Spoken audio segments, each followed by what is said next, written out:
Assalamualaikum Sobat Sejarah Islam. Tahukah kalian, sejarah awal mula sholat tarawih? Sholat tarawih adalah sholat sunnah yang dilakukan khusus di bulan Ramadan setelah sholat Isya. Sholat ini menjadi salah satu ibadah yang sangat dianjurkan karena keutamaannya dalam mendekatkan diri kepada Allah dan mendapatkan pahala yang besar.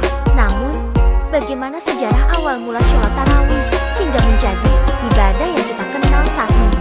Simak kisahnya hingga akhir untuk mendapat pelajaran dan hikmahnya.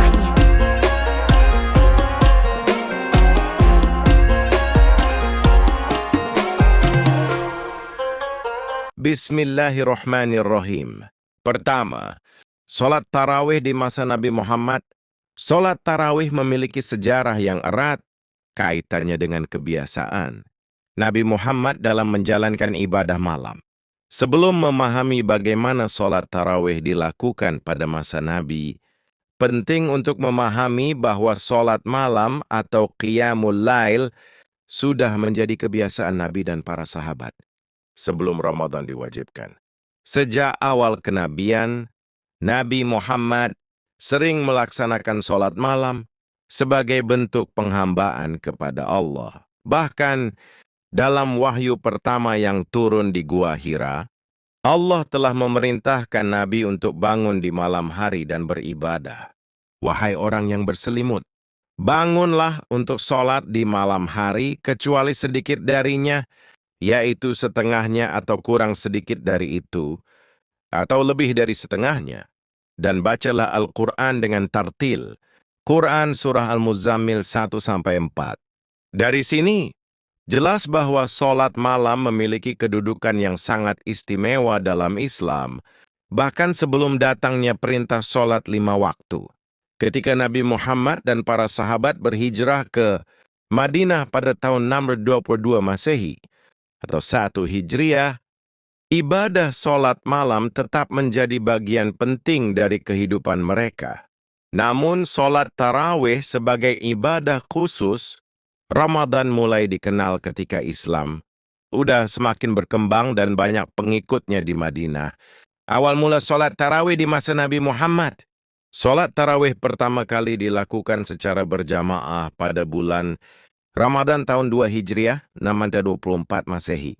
Pada tahun ini, puasa Ramadan mulai diwajibkan setelah turunnya wahyu dalam Quran Surah Al-Baqarah ayat 183. Wahai orang-orang yang beriman, diwajibkan atas kamu berpuasa sebagaimana diwajibkan atas orang-orang sebelum kamu agar kamu bertakwa. Setelah umat Islam mulai menjalankan puasa Ramadan, Nabi Muhammad semakin memperbanyak ibadah malam, termasuk membaca Al-Quran, berzikir, dan mendirikan sholat dengan durasi yang lebih panjang.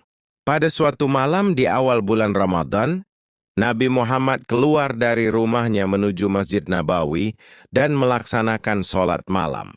Beberapa sahabat yang melihat beliau sholat lalu ikut bergabung dan berdiri di belakangnya, melaksanakan sholat berjamaah. Malam berikutnya jumlah sahabat yang ikut serta semakin bertambah.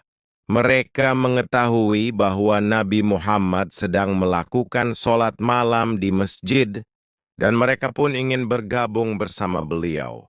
Pada malam ketiga dan keempat, jumlah jamaah yang hadir semakin banyak hingga Masjid Nabawi mulai penuh dengan kaum muslimin yang ingin sholat bersama Nabi. Namun setelah malam keempat, Nabi Muhammad tidak lagi keluar ke masjid untuk melaksanakan sholat tarawih berjamaah. Para sahabat menunggu beliau, tetapi hingga larut malam, Nabi tidak kunjung datang.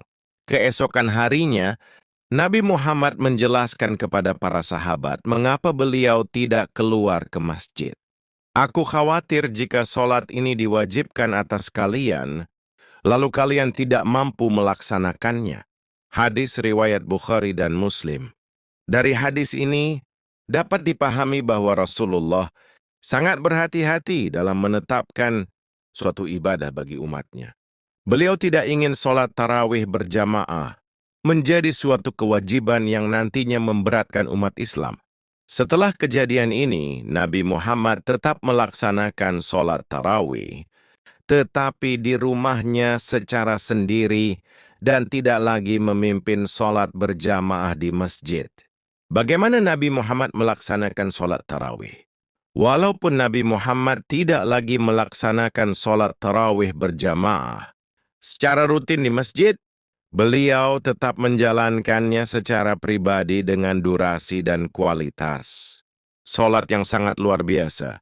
Ada beberapa hal yang perlu diperhatikan tentang bagaimana Rasulullah melaksanakan sholat malam, termasuk sholat tarawih. 1. Sholat dengan bacaan yang sangat panjang.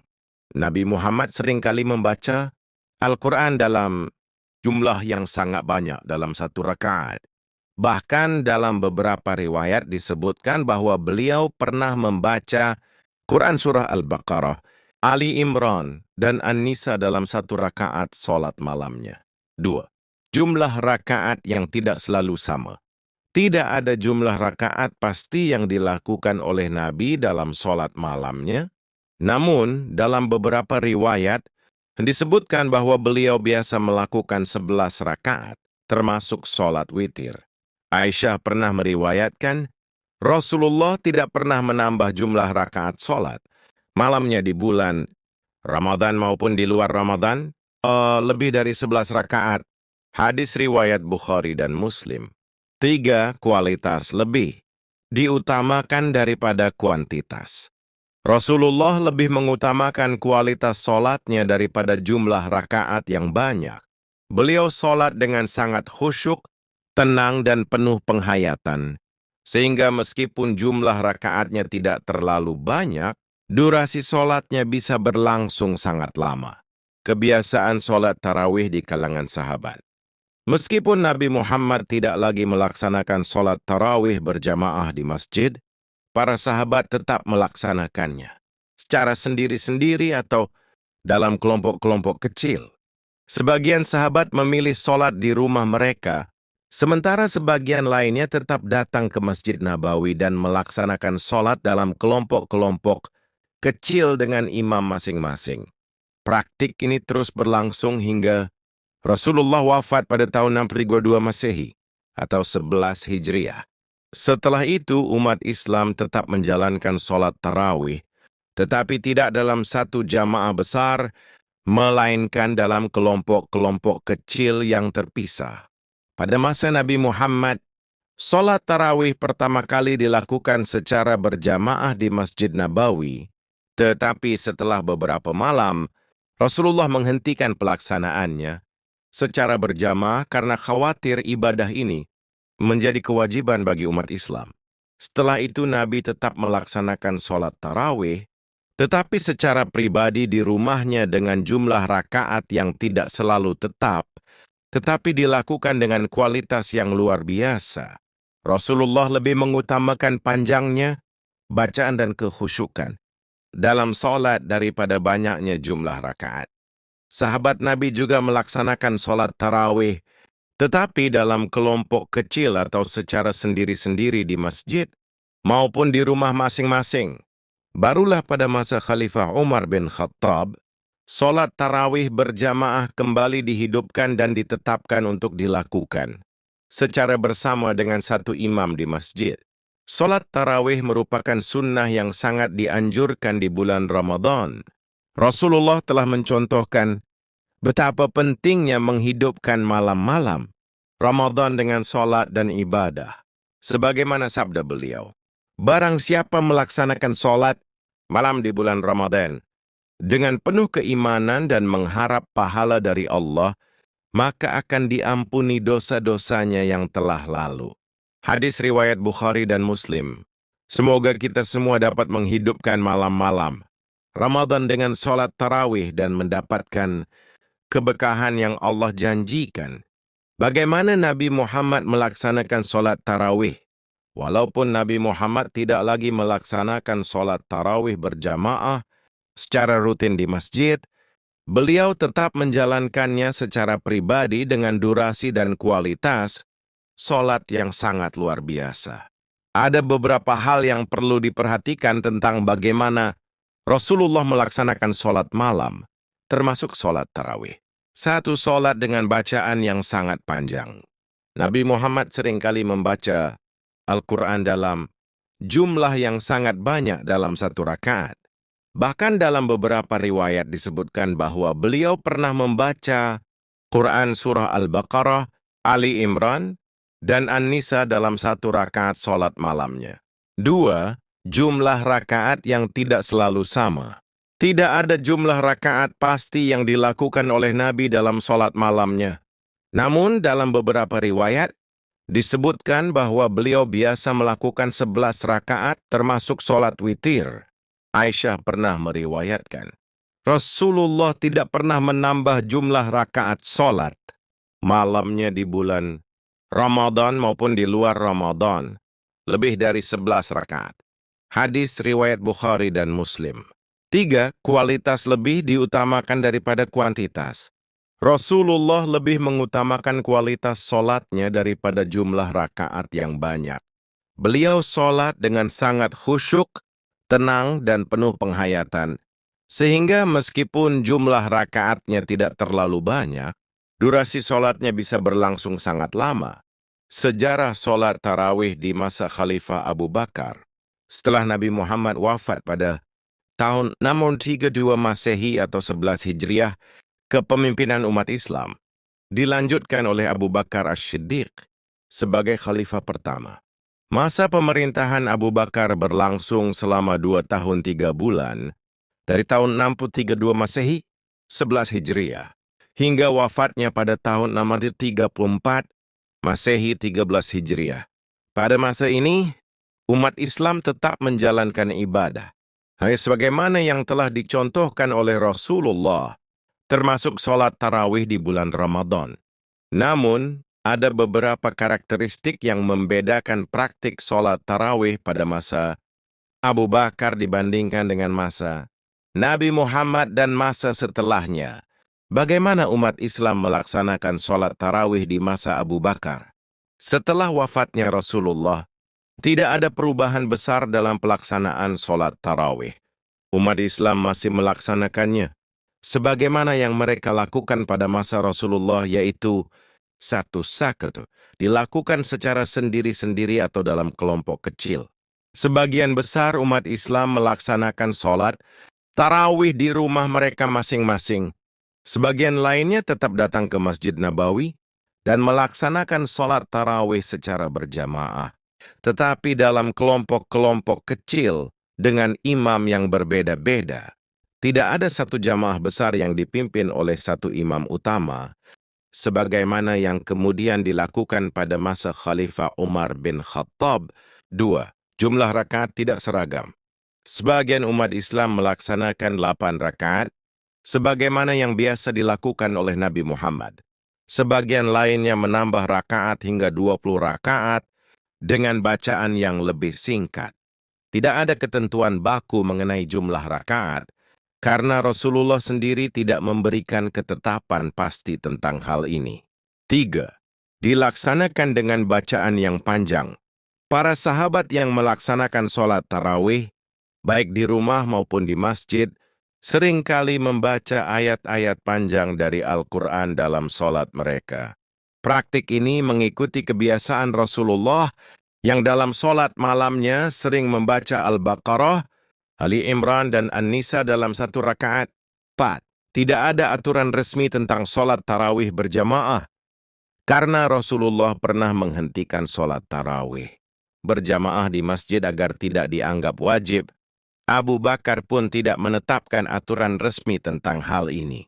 Beliau lebih fokus pada stabilitas umat Islam setelah wafatnya Rasulullah, serta menghadapi tantangan besar seperti pemberontakan kaum murtad dan perang melawan nabi-nabi palsu. Mengapa Abu Bakar tidak menjadikan sholat tarawih berjamaah sebagai ketetapan? Ada beberapa alasan mengapa Khalifah Abu Bakar tidak menghidupkan kembali sholat tarawih berjamaah dalam satu jamaah besar di masjid. 1. Mengikuti sunnah Nabi. Rasulullah telah menunjukkan bahwa sholat tarawih berjamaah tidak dilakukan secara terus-menerus, karena khawatir umat Islam menganggapnya sebagai kewajiban. Abu Bakar sebagai sahabat terdekat Rasulullah ingin menjaga kemurnian praktik ibadah sesuai dengan yang dicontohkan oleh Nabi. Dua kondisi politik dan keamanan. Setelah wafatnya Rasulullah, terjadi gejolak besar di Jazirah Arab. Banyak suku yang murtad dari Islam, munculnya nabi-nabi palsu, serta penolakan sebagian kaum muslimin untuk membayar zakat. Khalifah Abu Bakar lebih fokus pada mengembalikan stabilitas umat Islam, terutama dengan mengadakan perang Riddah, untuk menghadapi pemberontakan di berbagai wilayah. Dalam situasi seperti ini, Abu Bakar tidak ingin menambah perbedaan pendapat di kalangan umat dengan menetapkan aturan baru mengenai sholat tarawih berjamaah. 3. Sholat tarawih tetap dilaksanakan meski tidak resmi. Meskipun Abu Bakar tidak menghidupkan kembali sholat tarawih berjamaah secara resmi, bukan berarti umat Islam meninggalkan ibadah ini. Para sahabat tetap melaksanakan sholat tarawih, baik di rumah maupun di masjid dalam kelompok kecil. Ibadah ini tetap berlangsung secara alami, mengikuti kebiasaan yang sudah ada sejak masa Rasulullah. Pada masa Khalifah Abu Bakar, sholat tarawih tetap dilakukan oleh umat Islam, tetapi masih dalam bentuk kelompok-kelompok kecil atau secara individu. Beliau tidak mengeluarkan aturan baru tentang sholat tarawih berjamaah dalam satu jamaah besar karena ingin menjaga sunnah Nabi, serta lebih fokus pada stabilitas politik dan keamanan umat Islam. Barulah pada masa Khalifah Umar bin Khattab, sholat tarawih berjamaah kembali dihidupkan dengan diangkatnya satu imam utama di masjid. Dengan memahami sejarah ini, kita dapat melihat bagaimana sholat tarawih berkembang dari masa ke masa dan bagaimana para khalifah menjaga keseimbangan antara sunnah Nabi dan kebutuhan umat Islam dalam beribadah. Sejarah sholat tarawih di masa Khalifah Umar bin Khattab setelah wafatnya Khalifah Abu Bakar pada tahun 64 Masehi atau 13 Hijriah, kepemimpinan umat Islam dilanjutkan oleh Umar bin Khattab. Umar dikenal sebagai sosok pemimpin yang bijaksana, tegas, dan memiliki perhatian besar terhadap kemaslahatan umat Islam. Pada masa pemerintahannya, banyak kebijakan besar yang beliau tetapkan, termasuk dalam bidang ibadah. Salah satu kebijakan yang paling dikenal adalah menghidupkan kembali sholat tarawih berjamaah di masjid. Sebagai suatu tradisi yang terorganisir dengan baik, kondisi sholat tarawih sebelum masa Khalifah Umar, sebelum Umar bin Khattab menjadi khalifah, sholat tarawih masih dilakukan sebagaimana di masa Nabi Muhammad dan Abu Bakar, yaitu sebagian umat Islam melaksanakannya di rumah masing-masing.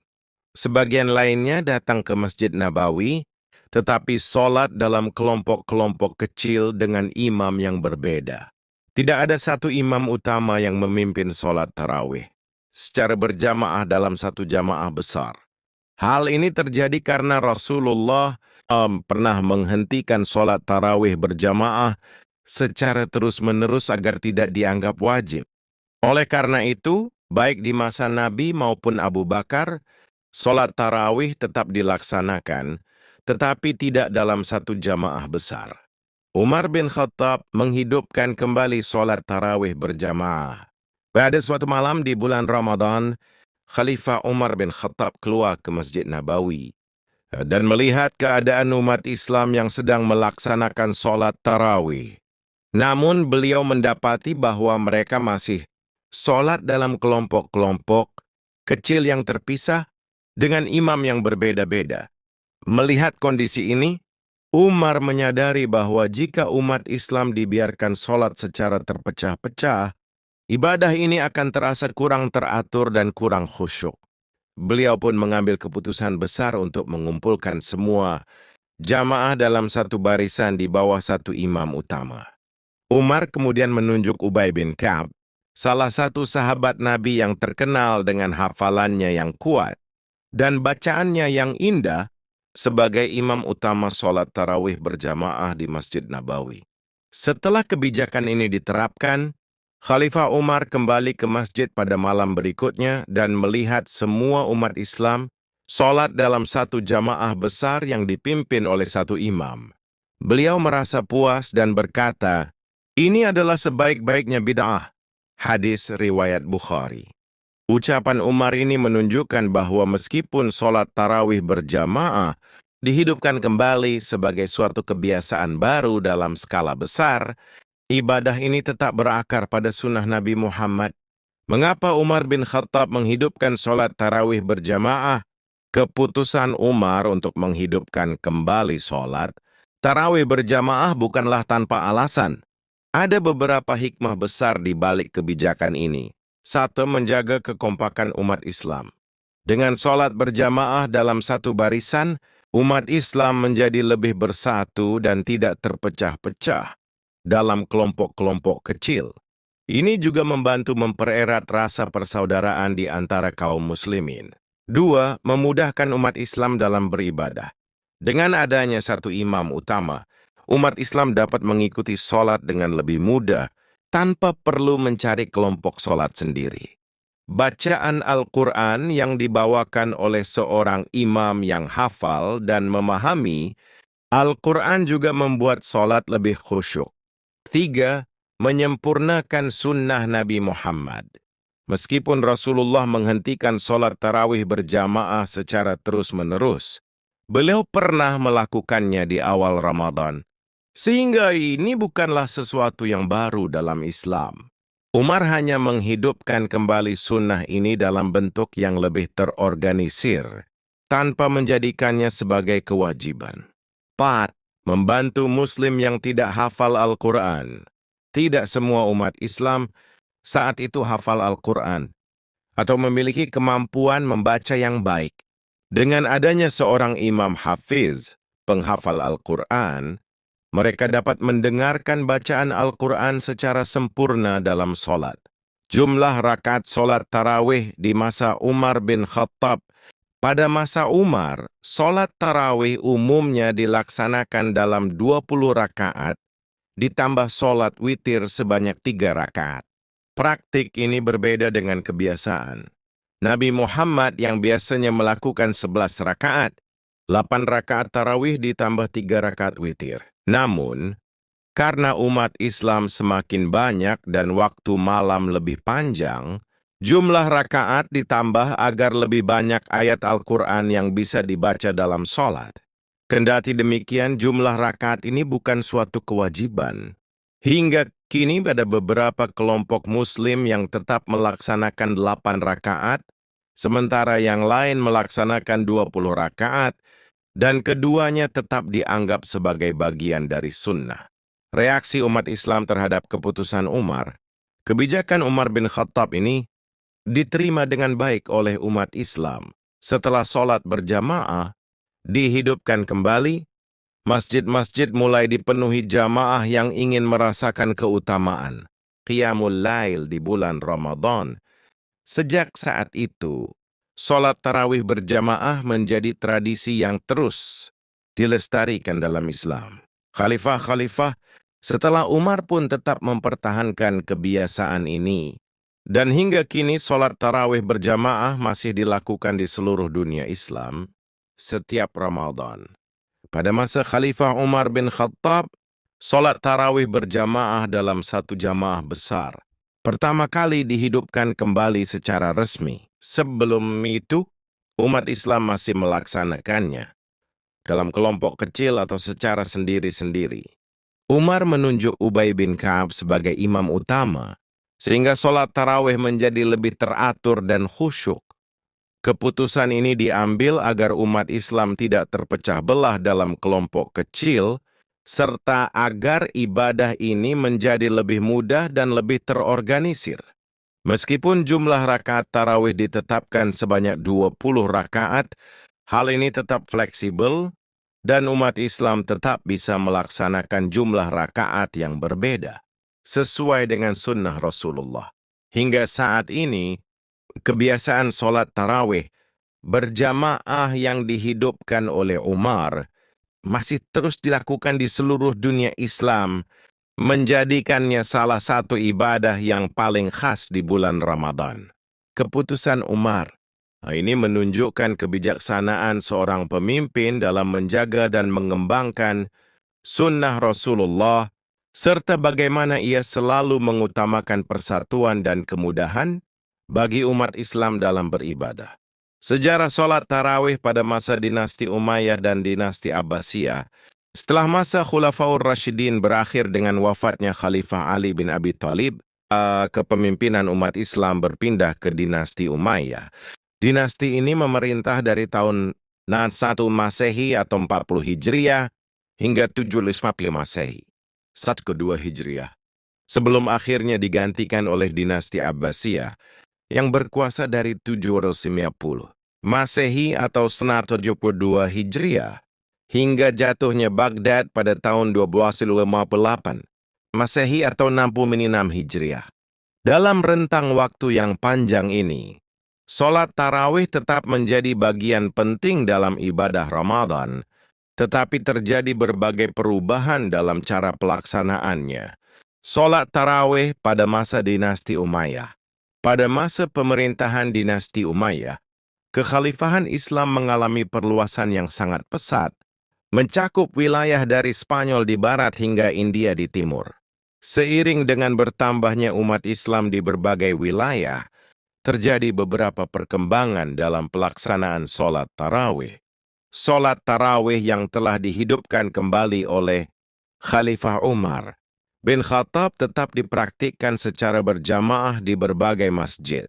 Namun, dengan semakin besarnya jumlah umat Islam, masjid-masjid utama, seperti Masjid Nabawi di Madinah dan Masjidil Haram di Mekkah, mulai diperluas agar mampu menampung lebih banyak jamaah.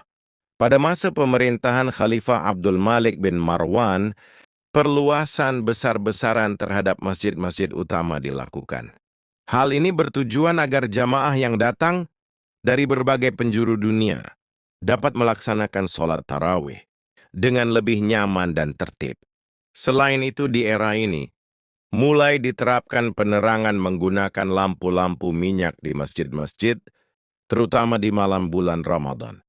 Di masa Khalifah Umar bin Abdul Aziz, yang dikenal sebagai pemimpin yang sangat adil dan berpegang teguh pada ajaran Islam, terjadi perkembangan penting dalam pelaksanaan sholat tarawih.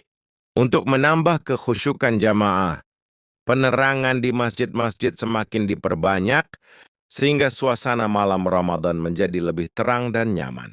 Selain itu, kebiasaan menghatamkan Al-Quran dalam sholat tarawih mulai menjadi tradisi di Masjidil Haram dan Masjid Nabawi. Imam-imam masjid membaca 1 juz setiap malam, sehingga dalam 30 malam Ramadan, bacaan Al-Quran bisa dikhatamkan dalam sholat tarawih. Di beberapa wilayah Islam, terutama di Syam, Suriah, Mesir, dan Afrika Utara, jumlah rakaat sholat tarawih yang sebelumnya 20 rakaat, mulai ditambah menjadi 36 rakaat. Penambahan jumlah rakaat ini dilakukan karena umat Islam di daerah tersebut ingin memperbanyak ibadah di bulan Ramadan. Namun, di wilayah Hijaz, terutama Mekkah dan Madinah, praktik 20 rakaat tetap dipertahankan, sebagaimana yang dilakukan sejak zaman Khalifah Umar bin Khattab. Sholat tarawih di masa dinasti Umayyah juga semakin meriah dengan hadirnya qari, atau imam yang memiliki suara merdu. Khalifah seringkali menunjuk para qari terbaik untuk memimpin sholat di masjid-masjid utama. Hal ini menarik perhatian umat Islam, sehingga banyak yang datang ke masjid untuk sholat tarawih demi mendengarkan bacaan Al-Quran yang indah. Sholat tarawih pada masa dinasti Abbasiyah. Setelah dinasti Abbasiyah mengambil alih kekuasaan dari Umayyah, berbagai perubahan dalam tata kelola pemerintahan dan keagamaan mulai terjadi. Sholat tarawih tetap menjadi bagian utama dari ibadah Ramadan, tetapi perkembangannya semakin pesat seiring dengan pertumbuhan ilmu fiqih dan penyebaran Islam ke berbagai wilayah baru. Pada masa ini, berbagai mazhab fiqih mulai berkembang, termasuk mazhab Hanafi, Maliki, Syafi'i, dan Hanbali. Perbedaan mazhab ini menyebabkan variasi jumlah rakaat dalam sholat tarawih. Mazhab Hanafi dan Syafi'i tetap mempertahankan 20 rakaat, sebagaimana yang dilakukan sejak zaman Umar bin Khattab. Sementara mazhab Maliki yang banyak dianut di Madinah lebih cenderung melaksanakan 36 rakaat, sementara itu mazhab Hanbali memberikan fleksibilitas kepada jamaah, membolehkan mereka melaksanakan 8 rakaat atau lebih, tergantung kemampuan masing-masing. Di kota-kota besar seperti Baghdad, Damaskus, dan Kairo, sholat tarawih semakin semarak dengan adanya tambahan qasidah, sholawat, dan doa-doa panjang di antara rakaat-rakaat sholat. Para ulama sufi juga mulai memperkenalkan zikir dan wirid, khusus setelah sholat tarawih, sehingga suasana Ramadan menjadi lebih meriah dan penuh spiritualitas. Tradisi memberikan makanan setelah sholat tarawih juga mulai berkembang pada masa Abbasiyah. Di Baghdad, para dermawan seringkali menyediakan makanan ringan dan minuman bagi jamaah yang baru selesai melaksanakan sholat. Hal ini membuat suasana Ramadan semakin terasa sebagai bulan kebersamaan dan berbagi rezeki. Salah satu perubahan yang cukup mencolok pada masa dinasti Abbasiyah adalah munculnya imam-imam terkenal yang diundang secara khusus untuk memimpin sholat tarawih di masjid-masjid utama. Imam-imam yang memiliki suara indah dan hafalan Al-Quran yang kuat seringkali diberi penghargaan oleh khalifah dan pejabat tinggi Abbasiyah. Banyak dari imam tersebut berasal dari Persia, Mesir, dan Andalusia. Mereka tidak hanya memimpin sholat, tetapi juga memberikan ceramah dan pengajaran agama setelah tarawih, sehingga umat Islam semakin memahami ajaran Islam dengan lebih mendalam. Pada masa ini, pelaksanaan sholat tarawih juga semakin tersistematis. Jamaah di kota-kota besar seperti Baghdad dan Kairo mulai terbiasa dengan jadwal tetap untuk sholat tarawih, serta penentuan jumlah rakaat yang disesuaikan dengan tradisi di masing-masing wilayah. Sholat tarawih tetap menjadi ibadah yang sangat dihormati dan dijalankan dengan khusyuk selama masa dinasti Umayyah dan Abbasiyah, tetapi dengan berbagai perubahan dalam pelaksanaannya. Pada masa dinasti Umayyah, sholat tarawih semakin berkembang dengan perluasan masjid, penambahan penerangan, dan tradisi menghatamkan Al-Quran dalam tarawih. Di beberapa wilayah, jumlah rakaat juga bertambah menjadi 36 rakaat, sementara di Mekah dan Madinah tetap dipertahankan 20 rakaat. Pada masa dinasti Abbasiyah, berbagai mazhab fiqih berkembang, menyebabkan variasi jumlah rakaat yang lebih beragam. Tradisi baru seperti lantunan qasidah, salawat, zikir setelah tarawih, serta pemberian makanan bagi jamaah semakin memperkaya pengalaman spiritual Ramadan. Hingga saat ini, sholat tarawih berjamaah yang dihidupkan sejak masa Khalifah Umar bin Khattab tetap menjadi bagian penting dalam Ramadan di seluruh dunia. Islam, dengan berbagai tradisi yang terus berkembang dari generasi ke generasi, sholat tarawih di era modern dan standarisasinya. Seiring dengan berkembangnya dunia Islam di era modern, sholat tarawih tetap menjadi bagian utama dari ibadah Ramadan. Namun, dengan semakin luasnya penyebaran Islam ke berbagai negara dan berkembangnya teknologi, terjadi beberapa perubahan dalam pelaksanaannya. Standarisasi dalam jumlah rakaat dan metode pelaksanaan juga semakin ditekankan agar umat Islam dapat menjalankan sholat tarawih dengan lebih tertib dan terorganisir. Pengaruh penyebaran mazhab di berbagai negara. Di era modern, perbedaan jumlah rakaat sholat tarawih masih terlihat di berbagai negara, tergantung pada mazhab yang dominan di wilayah tersebut. Di negara-negara yang mayoritas mengikuti mazhab Hanafi dan Syafi'i, seperti Indonesia, Malaysia, Turki, dan Pakistan, sholat tarawih umumnya dilakukan sebanyak 20 rakaat.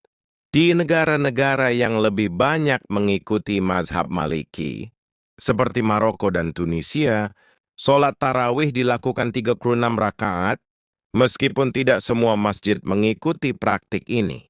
Di negara-negara dengan pengaruh mazhab Hambali, seperti Arab Saudi dan negara-negara Teluk, sholat tarawih seringkali dilakukan 8 rakaat, mengikuti pendapat yang menyebutkan bahwa Rasulullah melaksanakan qiyamul lail tidak lebih dari 11 rakaat termasuk witir. Di beberapa negara lain seperti Mesir dan Suriah, variasi jumlah rakaat lebih fleksibel, tetapi umumnya tetap 20 rakaat. Meskipun terdapat perbedaan ini, umat Islam di seluruh dunia tetap sepakat bahwa sholat tarawih adalah ibadah sunnah yang sangat dianjurkan selama bulan Ramadan. Standarisasi sholat tarawih di Masjidil Haram dan Masjid Nabawi. Di era modern, dua masjid suci, yaitu Masjidil Haram di Mekkah dan Masjid Nabawi di Madinah, menjadi rujukan utama bagi umat Islam dalam pelaksanaan sholat tarawih. Pemerintah Arab Saudi melalui Kementerian Urusan Islam menetapkan standar pelaksanaan sholat tarawih di kedua masjid tersebut. Sholat tarawih dilakukan sebanyak 20 rakaat, ditambah dengan 3 rakaat sholat witir. Bacaan Al-Quran dalam sholat tarawih mengikuti pola khatam Al-Quran dalam 1 bulan dengan setiap malam membaca 1 juz. Imam-imam yang memimpin sholat tarawih adalah qari terbaik yang dipilih. Secara khusus, sehingga bacaan Al-Quran dapat terdengar indah dan jelas.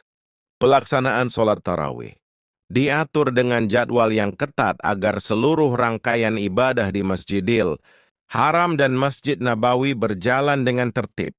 Standarisasi ini kemudian diadopsi oleh banyak masjid besar di seluruh dunia, terutama yang ingin mengikuti model sholat tarawih di Tanah Suci. Pengaruh teknologi dalam sholat tarawih. Kemajuan teknologi juga memberikan dampak besar terhadap pelaksanaan sholat tarawih di era modern. 1. Siaran langsung sholat tarawih dari Masjidil Haram dan Masjid Nabawi. Sejak teknologi penyiaran berkembang, sholat tarawih di Masjidil Haram dan Masjid Nabawi mulai disiarkan langsung melalui televisi dan internet. Hal ini memungkinkan umat Islam di seluruh dunia untuk menyaksikan dan bahkan mengikuti sholat tarawih dari rumah mereka. Beberapa saluran televisi Islam, seperti Saudi Quran TV dan Al-Majd TV, menayangkan siaran langsung sholat tarawih selama bulan Ramadan. 2. Penggunaan sistem suara dan pengeras suara di masjid. Masjid-masjid di berbagai negara mulai menggunakan sistem suara modern agar bacaan imam bisa terdengar jelas oleh seluruh jamaah. Di masjid besar, lain seperti Masjid Istiqlal di Indonesia atau Masjid Sultan Ahmed di Turki, penggunaan speaker berkualitas tinggi memastikan bahwa seluruh jamaah, baik di dalam maupun di luar masjid, dapat mengikuti sholat dengan baik. 3. Aplikasi dan media digital untuk panduan sholat tarawih. Berbagai aplikasi Islam kini menyediakan jadwal sholat tarawih, doa-doa setelah tarawih, serta panduan membaca Al-Quran dalam tarawih. Media sosial dan platform streaming, seperti YouTube dan Facebook, juga banyak menayangkan ceramah dan kajian tentang keutamaan sholat tarawih. Sholat tarawih di negara-negara barat. Di negara-negara barat, seperti Amerika Serikat, Inggris, dan Prancis, umat Islam tetap menjalankan sholat tarawih di masjid-masjid komunitas Muslim. Karena jumlah umat Islam yang tidak sebanyak di negara-negara Muslim, banyak masjid di barat mengadakan sholat tarawih dengan jumlah rakaat yang lebih fleksibel, biasanya 8 atau 20 rakaat, tergantung pada kondisi jamaah. Di beberapa tempat, sholat tarawih dilakukan lebih cepat, karena banyak jamaah yang harus kembali bekerja atau sekolah keesokan harinya. Masjid-masjid di negara barat juga seringkali mengadakan program kajian atau ceramah singkat sebelum atau sesudah sholat tarawih sebagai bagian dari dakwah kepada komunitas Muslim yang tinggal di negara tersebut. Standarisasi sholat tarawih di Indonesia. Di Indonesia, mayoritas umat Islam mengikuti mazhab Syafi'i, sehingga sholat tarawih umumnya dilakukan sebanyak 20 rakaat ditambah 3 rakaat witir. Namun ada beberapa perbedaan di berbagai daerah. Di masjid-masjid besar, seperti Masjid Istiqlal di Jakarta, sholat tarawih dilaksanakan dengan pola 10 rakaat, lalu diselingi dengan ceramah singkat, kemudian dilanjutkan dengan 10 rakaat berikutnya dan witir. Di beberapa pesantren, sholat tarawih dilakukan dengan bacaan yang lebih panjang, mengikuti pola khataman Al-Quran. Di sebagian komunitas, terutama yang terpengaruh oleh gerakan Salafi, sholat tarawih seringkali dilakukan 8 rakaat dengan bacaan yang lebih panjang. Meskipun terdapat perbedaan dalam jumlah rakaat, semua umat Islam di Indonesia tetap menjalankan sholat tarawih dengan semangat dan kekhusyukan yang sama. Kesimpulan, sholat tarawih di era modern mengalami berbagai perubahan dan standarisasi, terutama dengan adanya pengaruh teknologi penyiaran digital, serta perkembangan mazhab di berbagai wilayah.